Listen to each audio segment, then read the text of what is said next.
I completely transformed my glutes from pancake to bubble butt in less than a year, and it was so much easier than I thought it was going to be. So how did I see so much growth? It's simple. I applied the 5 essential principles of glute growth. So today, not only am I going to be walking you through these 5 principles in depth, I'm also going to be sharing my current glute workout so you can see the most growth possible. So starting out strong with principle 1, we have train to grow. I honestly saw the most glute growth when I stopped going to the gym just to work out and started training to grow. And you're probably thinking, how are these two things any different? Well, anyone can go to the gym, throw some weights around, get a decent pump and call it a good session. Unless you're a beginner who can grow muscle just by looking at a dumbbell, you need to be putting in some more effort in order to see growth. Now, training to grow involves a few things. First, you need to be doing the right exercises. Your glutes are made up of 3 main muscles, so in order to grow a dumpy, we need to make sure we're hitting all 3. With that said, there are no set in stone right or wrong exercises when it comes to hitting glutes. It largely just comes down to personal preference and what you can stick to over time. I'll pop up a list of exercises that target all 3 muscles on screen now. All you need to do is pick one exercise from each of the lists and add it to your glute routine, giving you around 4 to 5 exercises per session, which may not sound like a lot, but trust me, if you're really training hard, you won't need more than that. But doing the right exercises is nothing without training with intention. And by this, I mean you need to be actively tracking progressive overload on all your lifts. Personally, I find cycling through rep ranges the easiest way to progressively overload without sacrificing my form. For example, say our rep range for RDLs is 8 to 10, and on week 1, we can do 60 kilo RDLs for 8 reps. Every time you go back to the gym to do those RDLs, you're going to be aiming to get at least 1 extra rep each time. And once you hit 10 reps, you'll know that you're strong enough to add some more weight. Only add enough weight that'll take you back down to the bottom end of that rep range. And then basically, you just rinse and repeat this process. Alongside progressive overload, you also need to be training to, if not as close as possible, to failure. You'll probably see online that you have to train to failure in order to grow, and if you're not training to failure, then you're leaving some serious gains on the table. But I honestly don't think that's strictly true. In fact, a recent research review showed that for most people, training to or a few reps shy of failure gives similar results for muscle strength and size when volume is equated. In general, beginner lifters can get away with training further away, say by a few reps from failure, and don't need as much stimulus in order to grow, say as an advanced lifter, who should be training to or close to failure in order to grow. Your specific training volume will depend on factors like your training age, gender, recovery, and whether you're bulking or cutting. Without overcomplicating it too much, most people can comfortably sit within a 10 to 30 rep range when it comes to growing their glutes. For beginner lifters, I would aim for going to the lower end of this rep range, and for more advanced lifters, I would aim for the upper end of this range. But I honestly wouldn't suggest putting this all in one workout because there's only so much time you can spend in the gym, and you're gonna hit a point where you're just tired and doing junk volume. Personally, I saw the most glute growth when I was doing around 2 to 3 very hard glute sessions a week. This allowed me to rest at least 48 hours between each workout and make sure my muscles were fully recovered before going back and hitting them again. Something else that also helped me see the most growth when I was training is focusing on my form. It is so easy when you first start lifting to just put loads of weight on the bar and start ego lifting and completely throw your form out the window. But putting your muscle through these full ranges of motion when you're doing a certain exercise is what's going to allow it the most stimulus in order to grow. Okay, now that we have our training down, it's time to move on to principle number 2, and that is optimizing your nutrition. I found when I switched to eating in a surplus, my glute gains literally doubled in such a short period of time. Eating in a surplus basically just gives your body extra energy to grow and repair more than eating at maintenance would, which then leads to faster muscle growth. And calculating your surplus is actually really easy. All you need to do is calculate your maintenance calories, the amount of calories you eat on a daily basis to maintain your current weight, and add around 200 to 500 calories on top of that. How many extra calories you add will depend on how quickly you're willing to gain weight. The more you add, the more muscle you'll gain, but also more fat. Adding closer to the lower end of this range will have you gaining around half a pound a week, and the upper end will have you gaining around a pound. Personally, I started at the lower end of this scale and then adjusted as necessary to match how I was progressing in the gym. And while in a surplus, I honestly noticed that I performed so much better when I was prioritizing my whole foods. Of course, you can have a treat now and again, but prioritizing mostly whole foods will stop your body from feeling sluggish and tired when you're in the gym. And also, as a rule of thumb, I saw the most growth when I was eating at least 0.8 to 1 gram of protein per pound of body weight. This will make sure that you're eating enough just to support the muscle building process, and also splitting this protein intake between around 3 to 5 meals a day can optimize muscle protein synthesis and give your muscles the support they need to grow. Also, while you're building muscle, it's so important not to neglect your carbohydrates. When I started prioritizing adjusting my carb intake, I was so much stronger in the gym and had more energy to push harder and ultimately get more glute growth from my workouts. I personally aim to have around 30% of my intake come from fats, and then I will fill the rest with carbs. And I honestly saw the most benefit to my energy levels when I put most of my carbs in my pre and post workout meals. And now we have our nutrition in check, it's time to move on to principle 3, which is supplement to support growth. Now there's no supplements that directly cause growth, well, apart from the special supplements, but there are a few that are actually worth your money. First, we have protein powder. Now, of course, you don't actually need to take protein powder, but if you find it hard to get your protein in, or you're running out of protein sources to eat during the day, then protein powder can be a great supplement to help you hit your intake. This can come in the form of a fast digesting protein like whey pre-workout, or a slower digesting form of protein like casein before bed. As long as you pick a protein powder that's not going to upset your stomach, I think that it's a great supplement that is definitely worth the money. Next, we have creatine. Now, creatine is highly debated online, but it is honestly one of the most researched supplements on the market. Without getting too technical, creatine will help provide your muscles with extra energy while you're working out. Given how cheap it is, how accessible, and how low risk the side effects are, it's really a no-brainer to supplement around 5 grams into your diet at any point during the day. And for the last supplement on our list, we have caffeine. I absolutely love having caffeine on my heavy lifting days because it helps give me that extra little boost of energy and increase my strength while lifting. Personally, I just take a shot of coffee before I work out with a little bit of salt sprinkled in for the pump. But pre-workouts such as the My Protein pre-workout range is great too, just make sure you don't overdo it. Okay, now that we've covered supplements, it's time to move on to principle 4, which is train hard, rest harder. When I first started lifting, I honestly thought the more I train, the more I'm gonna grow. But more really does not mean better when it comes to weightlifting. Muscle isn't actually grown when you're in the gym, it is grown when you're at rest. So if you're pushing yourself hard during every single workout, your body absolutely needs to rest. I personally saw the most change in my physique when I took at least 2 rest days a week. I've really allowed myself to rest and recover on those rest days. And lastly, and most importantly, we have the final principle, which is staying consistent. It honestly doesn't matter what routine you do or how good you eat, it won't make a single bit of difference if you're not consistent. I saw the biggest difference in my glute growth when I stuck to the same routine day in and day out and did the same glute workout for at least 8 to 12 weeks. This way you can really focus on progressing on specific movement patterns over a period of time, which we wouldn't be able to do if we were changing up our routine every single time we went into the gym. So now that we've finished with all the principles, it's time to show you my glute routine. I'd like to note that the volume in this routine is very specific to me and what I can recover from, as well as my training age. But I'll also add in some modifications for any beginners who want to try out this routine too.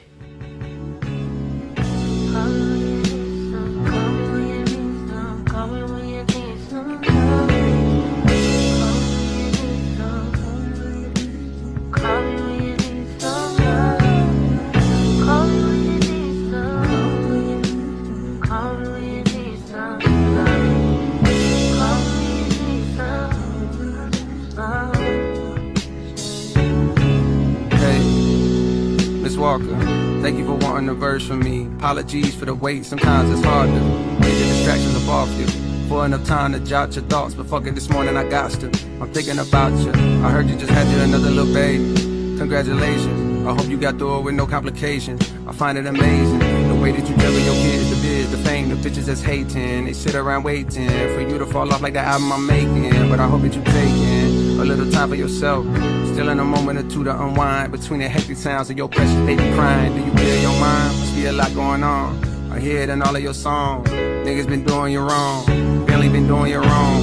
On days you feeling like you on your own, I wrote this for you to put on. Thank you for sharing your light, your voice, and writing a beautiful poem.